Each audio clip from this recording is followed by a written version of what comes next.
Morning, good morning, good morning, good morning. No, good morning po no, sa inyong tanan, Luzon, Visayas, Mindanao.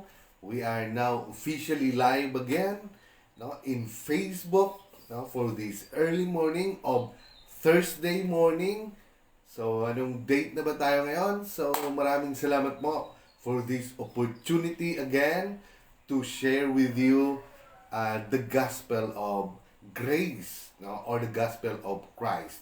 Now, for this morning, I'm gonna I'm gonna share with you the word of God according to the book of Acts, chapter 16, verse 16, up to the last verse.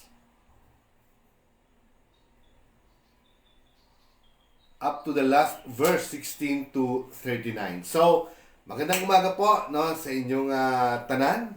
Kumusta ka mo subong sa adlaw sang Webes? So, I pray and I believe that God will going to bless you more than all you think or imagine. So, and also no that He will going to protect you and cover you with His blood. So, salamat na sa Ginoo sa iyang grasya, sa iyang gugma, sa iyang kaluoy, kung bakit natamo natin ang lahat ng bagay, ang lahat ng panalangin sa ating buhay. So, it is about the instruction, it is about His words by obeying it. Amen. So, it is because of the work of Jesus Christ now in our life. So we have now the Comforter, which is the Holy Spirit, give us a utter words and also fill us with power, courage and strength now for this life. So pasalamat tayo. Kaya nga in the book of Acts, so ito po yung history. Amen. So whereas Paul and also Silas ay nakulong sila kung paano po sila gumawa ang paraan no ang Diyos na sila po'y makalagan or no mapalaya sa nga sitwasyon. So it is very difficult or no hindi mo sa maintindihan na bagay. Kaya itong pangyayaring ito po yung tinatawag na well-known event rin, no? Well-known, no? Tanyag ng mga pangyayari, no? na mababasa po natin sa Bible in times of Paul and Silas, no? Anong ginagawa nila? Ito po yung pagbubunyag or pagbabahagi ng mga salita ng Diyos sa buong Pilipo. No, hindi lang po diyan, even in Corinthians, in Romans, in ang dami. Kaya nandoon, napakahirap po na ginagawa ni Paul at ng iba niyang kasamahan dahil ang mga lugar na yon lalong-lalo na. Ito po yung mga malalaking syudad kagaya ng Corinto. Kagaya po ng Malta ngayon. Hindi lang po yan. Lahat po ng mga lugar yan ay mga malalaking syudad. At ang pinakasentro nung unang panahon, in their time, ay yung nandun sa pier. Yung dungkaan sang barko, galyon, na dala-dala po ang mga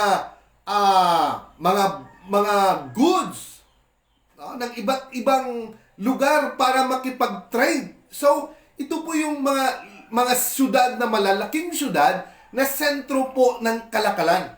Kaya lahat po ng andyan sa city na yan ay napakarami. Sugal, ano pang meron dyan? Mga palahubog, lasinggero, prostitute, na pagdating ng barko, ang daming umaakyat, ang daming magnanakaw. So, yun po ang mga lugar na yun, ang mga malalaking syudad na punong-puno po ng mga sarit-sarit karakter ng mga tao. And then Lalong-lalo na sinabi nga in the First Corinthians na no, ng isang Bible scholar na kung saan pag iniwan mo yung barko mo na walang nakabantay, walang may magbantay, no one guard your boat or galleon, no, so inaakyat, no, at ninanakaw yung mga gamit. Kaya no, so we think no, God give them courage, no, and also faith to preach the gospel of grace, which is the gospel of Christ. So for this morning, I'm gonna share with you the Word of God. No? How God showed His great favor and also His great power, no, para makalaya po sila, para makita nila the works of wonders of God na walang walang pag-aalinlangan, no, sa kanilang isipan, even though andun sila sa jail. No? At hindi lang sila doon sa gilid, talagang inilagay sila doon sa pinakagitna ng selda. Sa lahat ng selda, doon sila sa gitna. At nakatali pa yung kanilang mga paa. So how can they free themselves? Paano nila mapalaya? Paano sila makalabas? No? Sa ano na yon, sa jail na yon. But it is by the grace of God and the works of God in their life that until now mababasa natin, no, at mapakinggan natin, no, kung gaano ba, no, makapangyarihan ang Panginoong Hesukristo, no, sa ating buhay. Even no, this time. So, marami namang mga trangkaso, ubo, sipon. So, I thank God. Sabi ko nga, no, yesterday morning, sabi nga, for the record, sabi ko nga, no, every time in the morning or in the evening, tawag nito, na yung nag-steam, no, sa asin, na ginapabukalan, no, yung tubig, lagyan ng maraming asin, and then lalangapin mo hanggang mga 5 minutes, no? Alam mo, nawala. For 2 days lang na ginawa ko yun, nawala yung pamamaga dito, no? Sa lalamunan ko, nawala yung plema. So, I thank God, no? Because hindi ko rin alam kung ba't pumasok sa kukote ko yun eh. So, every time na magkakaroon ng tawag nito, na hindi magandang panahon or mag-uso yung mga ganon. So, no, to prevent, no, ang mga bagay, no, sa aton lawas, so pangunahan na natin na wala pa yung mga ganong klaseng mga sickness, no, or sakit, no.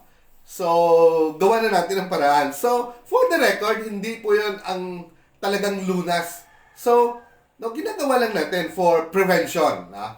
Amen. Kasi sabi nga, no, ng isang expert, the whole body, no, ang buong katawan po natin ay 70% tubig po yan nandyan. No? Hindi lang po tubig, pero maalat na tubig. That's why, kung magkakaroon ng init, or maglalaro ka ng basketball or kahit indoor or sa outside man, lalong-lalo na, no, sa init ka, nagpapawis ka, pumunta ka na yung farm, nagpapawis ka. So, no, mahi-heat stroke ka because of what? Because nawawalan ka ng tubig. Nagdi-drain yung tubig sa katawan mo. So, kung 10% na lang yan nung iwan, kailangan ma-fill in mo yun. No? Malagyan mo uli ng tubig. Kasi kung hindi, no, magkakaroon ng stroke. Magkakaroon ka kasi yung lahat ng mga internal organs mo, magkakaroon sila ng malfunction. No? Kasi walang tubig eh. No? And the one who hold the water in our body, all of our body, is yung salt. Kaya kailangan din natin ng salt. No? Amen. No? Bakit? sa buong mundo, ano bang pinakamarami? Asin din. Kasi mas malawak yung tubig, yung karagatan. That's why in our life, in our body, tubig din. At yung nagpe-preserve ng tubig na yon, yung yung asin. No? Kaya yung pawis natin maalat. So, at nagbibigay din yan, sabi ng mga expert, nagbibigay din yan ng isa sa mga magiging matalino daw yung mga anak mo. No? Because of that. So, tama nga naman. That's why kung mag-ihi ka o kung maglaro ka ng basketball, no, sobrang pawis, you need to, lalagyan mo uli ng tubig. Kasi kahit na magaling ka pa for the whole, quarter, hanggang fourth quarter, kung walang tubig, no? Hindi, maghina ka talaga. No, that's why, every day, we need, sabi nila, 8 glasses talaga yan. So, every time na magbawas ka, mag-ihi ka, kailangan i-fill in mo yan. Sumasakit yung ulo mo, sumasakit yung mga katawan mo, nagkakaroon ka ng arthritis, dahil kulang sa tubig, sabi nila. Kaya, ganun ka-importante yung tubig sa katawan ng tao. Amen. So, tuloy tayo in our Word of God. So, we thank God, I thank God personally, that andito na naman tayo, na binibigyan tayo ng oportunidad to preach the Word of God to all, ng mga, sa lahat po ng mga nanunood at mga manunood pa, ng live streaming na to, ng video na to sa Facebook. So, sa lahat po ng mga friends ko sa Facebook, sa lahat po ng mga kaibigan po natin, sa lahat po ng mga member Bagger Church, United Pentecostal Church. So, magandang umaga po sa inyong lahat. And then, to our Pastor Neil Acuesta, as well as sa kanyang wife and family, magandang umaga po sa inyong lahat. Sa lahat po ng mga membro, Men, LM, Youth Department, at saka sa mga bata dyan. So, magandang umaga po sa inyong lahat. At sa lahat po ng mga kababayan mo po dito sa Pigkawayan. And then, my friend abroad. Sa lahat po ng nagko-comment. So, maraming salamat po sa inyo. So, I'm gonna borrow your time for a little, by sharing with you the Word of God for this morning. So, tuloy tayo. So, before we go on, pray muna tayo. Lord God, the Father Almighty in heaven, Lord, I give you thanks and praises, honor and glory. Again, Lord, we thank you again for the anointing as well as your word for this morning. Thank you for the presence of your Holy Spirit, and thank you that you bless this live streaming, Lord. Thank you for the love and also for the courage and also for the wisdom and also, Lord, for your mercy in our life. And thank you for your healing, and also anoint all the ears of thy hearers right now, and also meet their needs according to your riches. Amen. So, salamat, Lord, and I bring back all the honors and glory in the name of Jesus. Amen. So, God bless everyone. So, tuloy tayo. So, this story is a well-known event na nangyari po sa Acts chapter 16 na sinulat po dyan sa buhay po ni Paul and Silas. So, sabi dito, one day, as we were going to the place of prayer, so, sinusulat to, nung kwento na to, sinusulat to ni Paul. Going to the place of prayer, we were met by a young servant woman who had an evil spirit. So, nakatagpo sila ng isang babaeng, isang babae na mayroon po siyang evil spirit that enabled her to predict the future. Now, because of this evil spirit, may kapangyarihan, nagbigay kapangyarihan sa kanya na kaya niyang mag-predict ng future. So, ito po yung mga witchcraft. Ito po yung mga tawag nito. Ito fortune teller. Amen. So, ito po yung, ito po yung witchcraft. Ibig sabihin, part sila ng mangkukulam. Amen. No, yung kukulamin ka, ano pa yung mga ritual diyan, yung sisindihan, yung sabi nila, no, ang dami-dami. Sisindihan, yung itim na kandila, ganito, ganun. No? In the name of Jesus, no, walang ano yan, walang power yan. No? Walang magagawa yan, no, sa presensya ng Diyos. No? And whoever, kung sino man ang gumagawa niyan, especially gagawin niya yan sa mga chosen people or the people called by God who is faithful and also who receive the Spirit of God, ay baka babalik sa iyo yan. Baka sa iyo mangyari yung ginagawa mo na yan. Di ba? Totoo yan. Amen. So sabi niya, she earned a lot of money for her owners by telling fortunes. So dahil ginagawa niya to, itong evil na to na nagwo-work sa babae na yon, so he predict about the future sa mga tao, siguro ginapalaran ba? No? Tinitingnan yung palad or kahit anong ginagawa niya.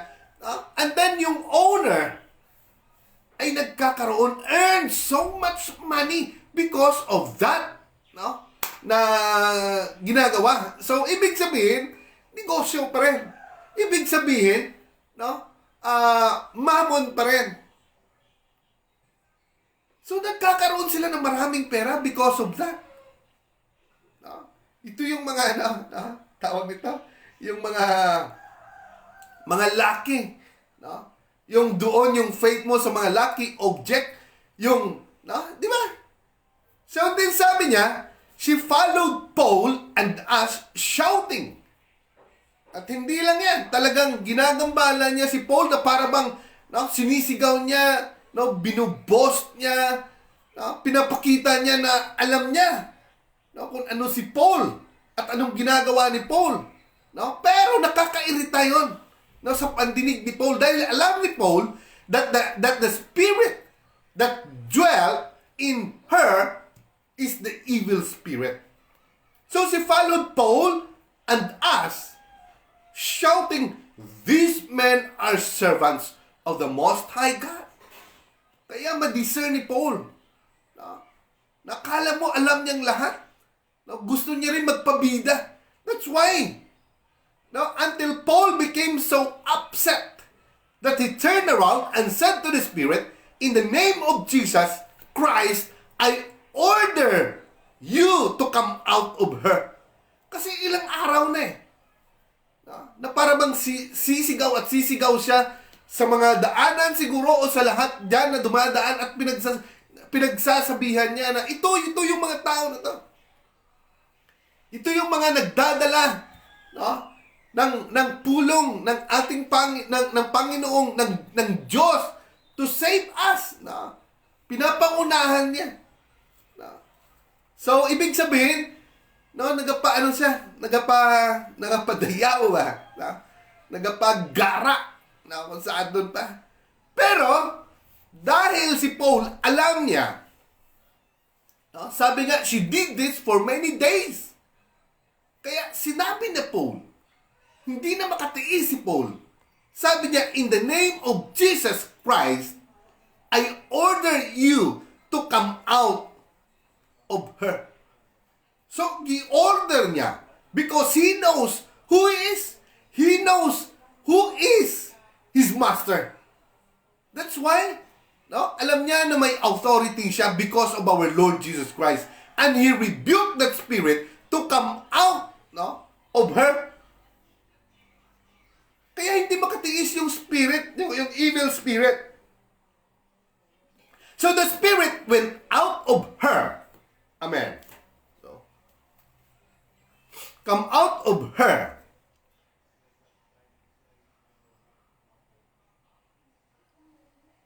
The spirit went out of her. That very moment, no? Nung ni-rebuke ni Paul, yung evil spirit na yon na nandun sa babae na yon, agad, no? Immediately, the evil spirit, no? Nag-alis sa katawan ng babaeng yon. Ganon ka-powerful, no? Ang pangalan ng ating Panginoon. Even the spirit of infirmity, ganon din. Wow. So it is by the power of God. It is by the tawag nito, by the greatness of His Majesty. Sovereign power of our God. No, hindi lang sovereignty, hindi lang sa bansang Pilipinas, no, di ba? Because tawag nito, because the majority vote the president, and he has now the sovereign power to rule. But this our God, who is our Lord Jesus Christ, He has all the power and authority to rule the entire universe. But because now He wanted us to experience yung mga ganong bagay here on earth, no, He gave us the authority also. Na magpaidalon kita sa iya otoridad through His name, Jesus Christ. That's why, no, if you have Christ in your life, huwag tayong matakot. We need to use that authority to rebuke, no, to rebuke sickness, the spirit of sickness, to rebuke whatever evil spirit na gumagambala sa ating buhay, sa ating isipan. No. Amen. So tuloy tayo. So the spirit went out of her that very moment. When her owners realized that their chance of making money was gone. Dahil wala na yung evil spirit, siguro hindi na siya hindi na siya makatrabaho. Hindi na siya magaling mag-predict ng future ng mga tao, magpalad siguro. Or titingnan niya yung palad mo, sabihin niya kung anong mangyayari. No? Lahat naman sabihin niya no? Na maganda yung mangyari sa iyo, ganito. No? Pabalik-balik lang para for money. Amen. So, nung ma-realize nung boss niya, yung nagmamayari sa kanya, na hindi na gumagana, no, they seized Paul and Silas and dragged them to the authorities in the public square. Hinabol nila, no, si Paul and Silas. And then talagang kinalagkad nila. No? Amen. Going to the authorities. To the authorities in the public square. No, kinalagkad nila at maraming tao na nandun. No, pinabugbog nila at talagang ko sa aton pagkikulatagid, no? Sinuntok, beaten, they were beaten, they were drunk. No? They brought them before the Roman officials and said, these men are Jew. My friend, no, Ariel Evangelista Milyondaga. No, thanks Pastor Doy, nakapamati na naman ko sa imong salmo. So, salamat no kay Bubong, no? Bubong ana sa karon sa Makati, no. So, he is my classmate a long time ago sa nung elementary. At napakasarap magluto, no. Sa Makati ngayon, no? So, no, siguro magabot ng panahon makalakad ko na tilawan tagid luto mo. So, thank you Bong. And then sabi niya, they are teaching customs that are against our law. So talagang hinahanapan sila ng kasalanan. We are Roman citizens and we cannot accept these customs, or we cannot or practice them. And the crowd joined in the attack against Paul and Silas. So, hindi lang siya. No? Talagang nag-uproar. Talagang that's why, no, when you preach the Word of God, sometimes nagkakaroon ng samok. Kasi masamok yun eh. Yung faith ng iba, yung mga practices ng iba, matandog mo. No? Di ba? Pero sila ganun din eh. Hindi sila natakot. Lalo na sa mga malalaking syudad, sabi ko nga kanina. No? We can read it in the book or sa mga paliwanag ng mga Bible scholar. Kasi yung Korinto, no? Diyan yung pinaparada yung mga gladiator. No? Bago dalhin doon sa room. At nandun yung mga goddess. Sino ba yung Venus. No? At pinapaligiran thousands of men. No? Goddess of, no? Sa mga Greek goddesses, di ba? So, at ang daming palahubog sa mga pira noong unang panahon kasi wala naman. Yun ang pinakasentro eh. Yung mga malalaking syudad kung saan dito nagadungka yung mga barko na dala-dala yung mga goods, no? Nagaling pa sa ibang bansa, di ba? Nagkakaroon ng trading, ng barter, ng trading. No? Dati-dati yung Pilipinas sana ang gawing the center of trading. Dati Hong Kong, ngayon Singapore. No? Amen. So, sarit-sari, no? Parang metropolitan. No? Ang daming lahi na nandyan. Wow. So, no? Hindi lingid sa kalaman na ito ang madadanasan nila because of what? Because of, no? Maraming nasasaktan din, no? About the truth. Amen. Kaya, wag kang magtaka, no, kung bakit masakit yung Word of God. Kung bakit ba parang hindi maganda yung tawag nito, yung sometimes na matatamaan ka. Because it is the Word of God. Because the Word of God is truth.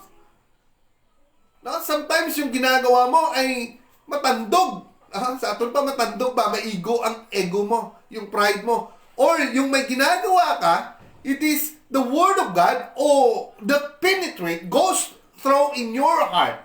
Lalo-lalo na sa mga ginagawa mo. Yung hindi ginagawa mo. So, talagang masakit. Pero, wala tayong magawa. Ganun talaga eh. Kaya nga sila ni Paul eh, kahit na ginabugbog sila, they were drunk and beaten, stripped. Pero okay lang, kasi they are serving a great God. Alam nila na hindi sila pababayaan ng Diyos. So, hindi natin kaya yun. Hindi natin kaya yun. And then this custom or practice them, and the crowd joined in the attack against Paul and Silas. So, hindi lang 5 tao. Ang daming umatake sa kanila. Then the officials tore the clothes of Paul and Silas, ordered them to be whipped. So, kinuha yung mga kung sa ito pa, pinunit yung kanilang mga damit, at saka, hinampas sila. They were punished by this official. After a severe beating, sobrang paghampas, di ba? They were thrown into jail and the jailer was ordered. Pinasok sila doon sa prisonan at yung jail doon, yung warden doon, sinabihan to lock them up tight.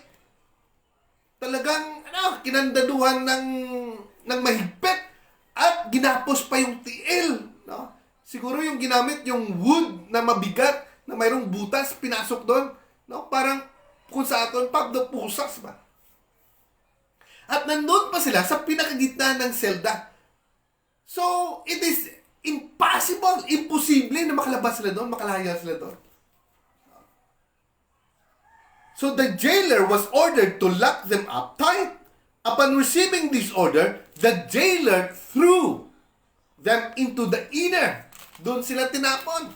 sa pinakagitna, no, ng selda, ng prisuhan, unfastened their feet between heavy blocks of wood. So, tinalian sila, ginapos sila. No? Wow. No? Heavy block pa. So, paano ka makatakbo dyan? Hindi pwede. No? Wala talaga. Ibig sabihin, wala kang magagawa. So, about midnight, no? Hunting the beyond, Paul and Silas were praying and singing. So, ang ginawa nila sa sitwasyon nila, they were singing and praying.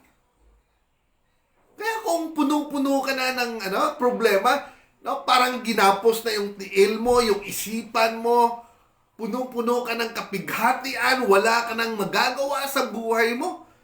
No? Just like this, ang dami naman. No? Puno ka ng utang, lahat andyan ang problema sa'yo. No? May problema sa marriage mo, may problema sa mga anak mo, financial, no? Name it. Sabihin mo na lahat ng problema andyan sa'yo, na wala nang lunas. Wala ka nang magagawa. Pero anong ginawa ni Paul and Silas? No?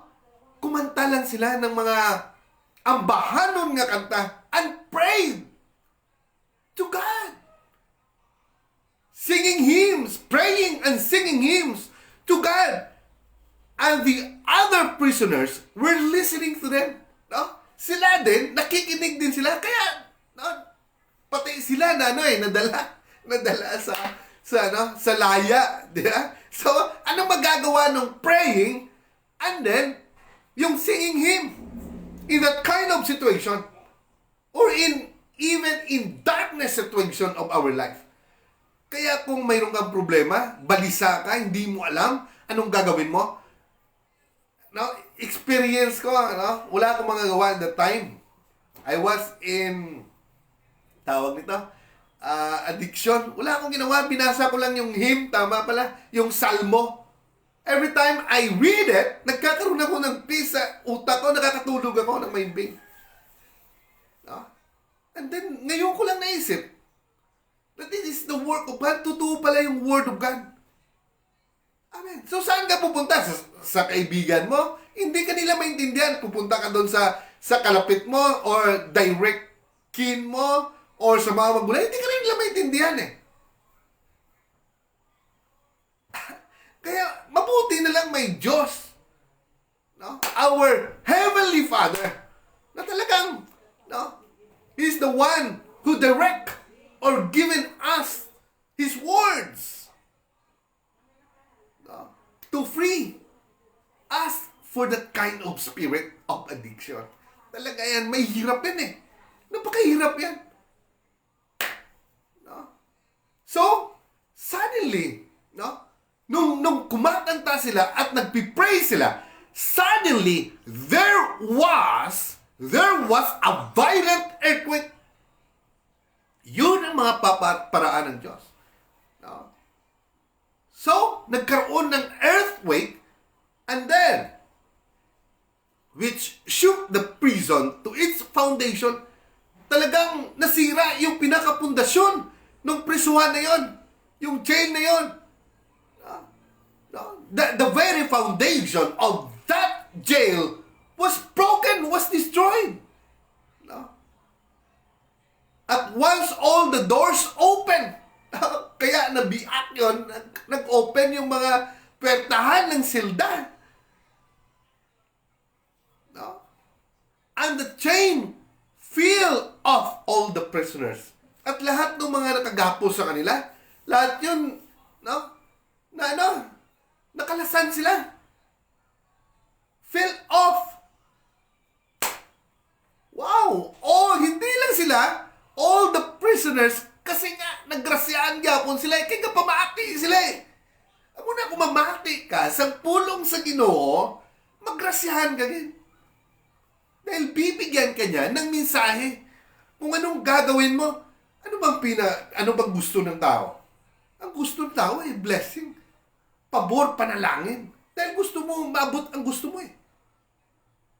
That's why in the Old Testament, sabi niya, obey. And now, obey. At ibibless ko ang lahat ng hapagkainan mo, kung saan ka man, in other places, whether you're in or out, no? Or lahat ng ilalagay mo sa palad mo at gawain mo, no? Ay ibibless ka, sabi ng Diyos. At sinabi pa rin ng Diyos, if you will going to obey me, sabi niya, at ano ang malalagay sa utak niya? Yung covenant niya kay Abraham, no, about this land that he promised, no, to their forefathers. Ito yung promised land. If they were going to obey, if they were going to listen carefully, obey carefully to His commands. Pero yung ating Panginoong Jesucristo, anong sabi niya? If you seek my Spirit, if you seek my presence, sabi niya, through by hearing His words, anong sabi niya? All these things shall be added unto you. So lahat ng bagay na yan ay, no, dadaloy lang sa'yo. You will be blessed. Hindi lang sa mga bagay na yan, and also spiritually, na mga butang. No? Noong unang panahon, in the Old Testament, ano lang ba ang sinasabi nila doon? So that they can possess or enter into the promised land. Pero itong Kristo, our Lord Jesus Christ, ano bang magagawa niya? Hindi ka lang i-bless, kundi anong dala niya? Eternal life. Kaya nga dito nung sinunod nila si Kristo, even in the deepest problem that they are facing in their life, even in the very center of cell, in that jail, ang Diyos nagapamuhan. Because of what? Because they don't have, tawag ito, wala silang takot na isamyaw kung ano ang tuod. Amo na nga ginabless sila. Hindi lang po yan. It is the works of wonders of God. Alam mo, maraming mayayaman, noon at noon pa, pero after that, wala. Pero sila sa ginawa nila by preaching the Word of God, until now, yung buhay nila, yung story nila, ay hindi na mawala, ay hindi na mawalay kahit kailanman. Andyan sila, bida pa rin sila, andyan pa rin sila, karakter pa rin sila. Even Gideon, even the Shunammite woman, na wala naman siyang pangalan because of extravagant hospitality na ginagawa niya, na ginawa niya in the man of God hanggang ngayon. Hanggang ngayon. Bida pa rin sila. At hindi pa rin mawawalay yung kanilang pangalan sa buong panahon. Amen? Amen. Pero, by doing things only for sa ating buhay, for our business, without connecting to the Word of God, without connecting to His kingdom, without connecting to glorify His name, tatanyag ka. Pero kung mawala ka sa mundong ito, kakalimutan ka din. Ang lahat ng mga bagay na makalimutan rin pagdating ng inirasyon. So yung mga bata ngayon, hindi na nila kilala si Dr. Rizal. Di ba? So, pero, yung Biblia, until now, unto the next generation, or in the future, ito pa rin yung best-selling na libro. Ito pa rin ang nangunguna. Lalong-lalo na, kung may karamdaman ka, wala kang ibang babasahin kundi ang Biblia rin. Ang tao, ano ang magagawa niya? Kasi hindi niya naman kayang luwason ka . They wrote a book para for abundance, para magkaroon ka ng blessing. And nothing wrong about that. But what we are talking, it is about the eternal life. So tuloy tayo. So sabi niya, there is a violent earthquake, and the chains fell off all the prisoners. The jailer woke up. The jailer, yung warden siguro, yung mga kasama ng warden. And when he saw the prison doors, yung mga puwertahan ng silda, are open, he thought that the prisoners had escaped. So inisip niya na yung mga preso ay naka-eskapo. So dahil dyan, so he pulled out his sword. Kinuha niya. Sa iyang tagob. Kung sa aton ba, tagob kay gamay. Kung kutsilyo, tagob eh. So, sa iyang puluhan, di ba? Gikuha niya.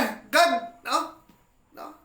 siguro, without any, wala siya. He will going to strike, yung sarili niya. Sabi dito, so he pulled out his sword and was about to kill himself. But Paul shouted at the top of his voice, "Don't harm yourself." Huwag mong gawin yan, huwag mong saktan yung sarili mo. Sabi ni Paul. Sa kanya, don't harm yourself. We are all here. Andito kami lahat. Kung ikaw yon, ano na yun? Panahon na yun para makalaya ka. Sasabihan mo pa ba yung jailer? Sasabihan pa yung gwardya? Siguro hindi. Pero si Paul, sinabi niya, huwag mong gawin yan. Andito kami lahat. Hindi sila siguro na-shock sila sa mga pangyayari yung iba. Pero si Paul alam niya. So the jailer called for a light, rushed in, and fell trembling. Talagang takot na takot siya. At the feet of Paul and Silas, talagang, andun siya sa kay Paul and Silas, nagpatira pa. Then he lead him out and asked, "Sir, what must I do to be saved?" So anong gagawin ko para maluwas ko? Siling ng jailer kay Paul. So they answered, sabi ni Paul and Silas, "Believe in the Lord Jesus Christ." So anong gusto mo? Anong gagawin mo para maluwas ka? Sa imo kaintangan subong? Believe in the Lord Jesus Christ. Or if we were talking yung malalim pa about our life, believe in our Lord Jesus Christ if you wanted to be saved from your sin and to possess or makaangkon or makapartake sang sina nga eternal life. Amen. So they answered, "Believe in the Lord Jesus Christ and you will be saved. You and your family." Hindi lang ikaw, pati pamilya mo. Sabi niya.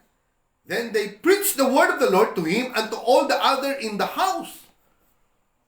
So nag-preach sila. Anong ginawa nila? Nag-preach pa rin sila. Hindi lang doon sa jailer, pati sa kanyang buong household. And that very hour of the night, the jailer took them and washed their wounds. Tinulungan sila. And he and all his family were baptized at once. So para maluwas sila, at dahil naniwala sila, they obey. Anong ginawa nila? They baptized in the name of Jesus Christ. Not in the name of organization. In the name of Jesus Christ. Kaya yung hanapin mo na bautismo ay yung nagbabautismo sa pangalan ni Jesucristo. Kasi, anong gusto mo maluwas? Kung nagpipray ka na magpapray ka nga Anong sa uli? In the name of Jesus. Gagamitin mo pa rin yung pangalan niya. Kung malapit ka na, parang mandisgrasya ka, in the name of Jesus pa rin. Kung puno-puno ka ng kapigatian, ng problema, in the name of Jesus pa rin. So how about our eternal life? So that's why, in baptism, it is the name of Jesus Christ. Amen. So hindi po sa pangalan ng organization, you will be baptized in the name of Jesus. Kasi siya po ang pinakamataas. Siya po ang King of Kings and the Lord of Lords. Siya po yung Alpha and Omega.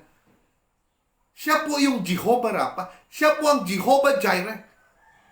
Our provider, our great physician, and He is omniscient God. Omnipresent God, omnipotent God. All-knowing, all-powerful, everywhere. Hindi mo kaya kasi dito, adlaw na sa Pilipinas, di ba? Aga. Pero doon sa ibang ibayo, in the other side of the globe, ay gabi na. So, buong ano yan? Andyan yung presensya ng Diyos. Kaya mo ba yan? Amen. So, tuloy tayo. Then they preached the word of the Lord. Amen. Lahat po sa kanila, then they were baptized at once. Then he took Paul and Silas up into his house and gave them food to eat. He and his family were filled with joy because they now believe in God. So alam niyo po, pag dinadala niyo po yung pulong sang Ginoo, alam mo hindi ka magutman eh. No? Andyan talaga yung blessing. Andyan yung abundant blessing. Andyan yung mga, lahat ng panalangin. Hindi ka talaga maubusan. Amen. So kung pagustuhan mo lang, but all those food, all those blessing, ay talagang pinipray yan that God will going to bless. Kaya ang sarap ng pagkain. The next morning, the Roman authorities sent police officers with the order, let those men go. So, dati-dati, doon sa panahon, sa time ni Peter, dahil nakalabas si Peter, pinapatay. Ipinapatay na. Gipapatay sila ni Herod. Tungod kay nakagawa si Peter. Pero dito, pinalaya pati yung mga jailer. Hindi sila pinatay. So the favor of God nandun sa kanila. Dahil nakita nila. So the jailer told Paul, the official have sent an order for you and Silas to be released. So gano'n na nangyari, hindi sila lumabas, kundi mismo yung mga official nagbigay ng order na palabasin sila, palayain sila. You may leave then and go in peace. But Paul said to the police officers, we were not found guilty of any crime. Sabi niya, wala kami nakakita sang guilty. Sang crime or kung anuman nga sala. Guilty of any crime. Yet they whip us in public and we are Roman citizen. Dito ngayon sila nagka-problema. Dito ngayon sila nanginig sa takot. Sabi ni Paul, wala naman kaming nakitang mali sa aming ginagawa. Dahil hindi naman kami nakagawa ng, there is no guilt sa amin dahil hindi naman kami nakagawa ng crime. Kung bakit kami hinampas. Or we've been tortured. At ang sabi niya, we are Roman citizen. Romano kami. Kaya, then they will throw us in prison and now they want to send us away secretly. Dahil sa takot nila, ayaw nilang malantad to, itong pangyayari to, itong katotohanan. Dahil hindi pwede. Dahil noon, pag makapatay ka ng Roman, siguro ilang kung hindi ka Romano, siguro you be sentenced to death. Kagad-agad siguro. So, not at all the Roman officials themselves must come here and let us out. So, dahil doon, talagang Paul is bold enough na sabihin, hindi, sabi niya. Dalhin mo dito yung pinaka-official ng mga taga-Romano. At sila mismo ang magpalabas sa amin dito. Dahil mga Romano kami. Dual citizen si Paul eh. Amen. The police officers reported these words to the Roman officials. And when they heard, nung marinig nila that Paul and Silas were Roman citizens.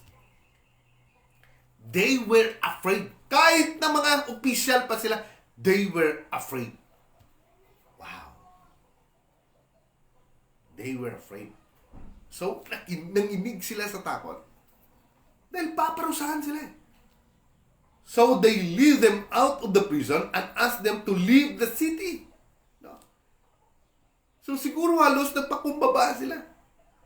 Halos, no, na hindi lang makaabot doon sa pinakamataas na official. Dahil talagang paparusahan sila. Or whether mawalan sila ng rangko. Or hindi lang yan siguro. No? Paul and Silas left the prison and went to Lydia's house. There they meet the believers, spoke words of encouragement to them, and left. Wow.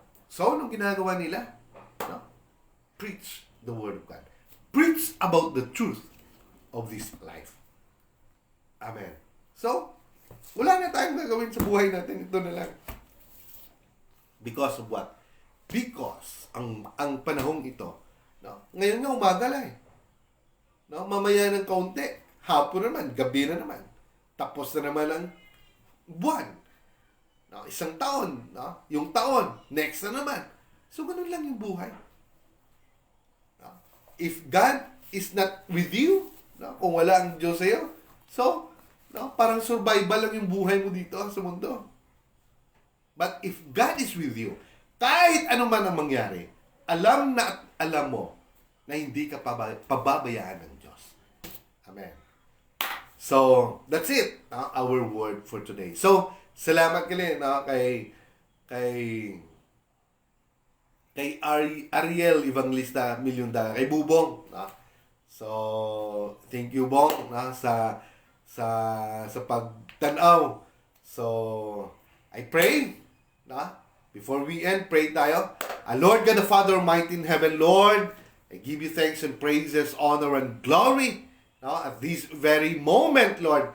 Lord, ikaw gid Lord, maga-bless man sa ako niya classmate, kay Bubong, ikaw gid Lord, maga-cover sang imo hamili nga dugo sa iya kag sa iya pamilya, even sa iya mga kaupod, sa iya trabaho, ikaw gid Lord, maga-tabon sang imo hamili nga dugo for protection, and also whatever nga patandugon sang iya nga mga kamot, ikaw gid Lord maga-bless, ikaw gid Lord maga-increase, ikaw gid Lord maga-panalangin sa iya kinabuhi. Whatever the desire of his heart, ikaw gid Lord maga-grant sang sina nga mga prayer request.